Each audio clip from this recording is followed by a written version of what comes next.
ho! Hello there! Well, today I have a book for you that's very old, from the 1960s, and it's by Joanne Walsh Anglin, and it's Weihnachten ist die Zeit des Schenkens. It's all in German.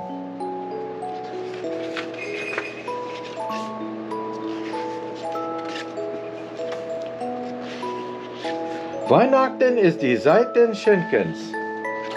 Es ist die Zeit der Geschenke eingepackt und Platzen gebacken werden.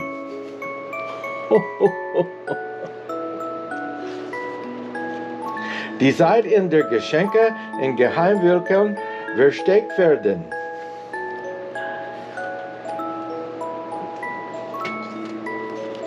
Und die Kinder voller Erwartung sind.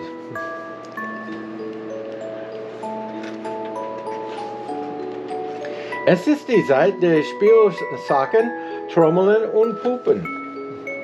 Sehen Sie jetzt? Die Zeit der bunten Kugeln und der Lichter und der goldenen Engelschar auf grünen Zweigen.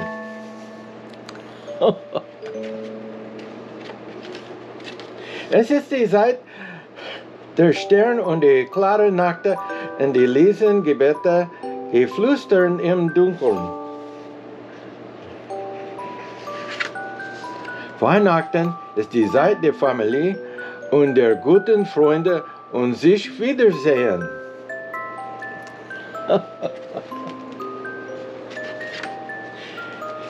Es ist die Zeit der Weihnachtslieder und der silberhellen Glocken und Schlitten und über die Schnee gleiten.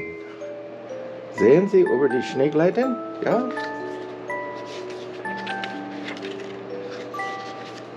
Für viele Menschen ist Weihnachten die Zeit der Erinnerung und der Erinnerung an glückliche Tage, erfüllt mit frohen Stimmen und anderen schönen Stunden, die vergangen sind.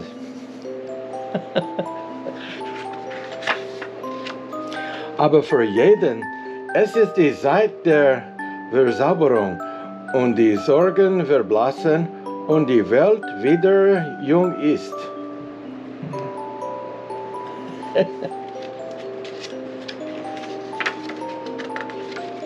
Es ist die Zeit vor allen anderen, in der der Friede der Welt besucht und in jedem ersten Wohnen findet.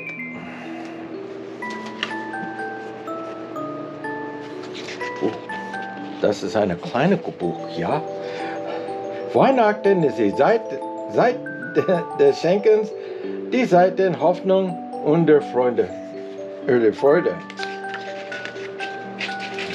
Weihnachten ist die Begnadette-Zeit der Liebe. Das ist alles. Guten Tag. Auf Wiedersehen.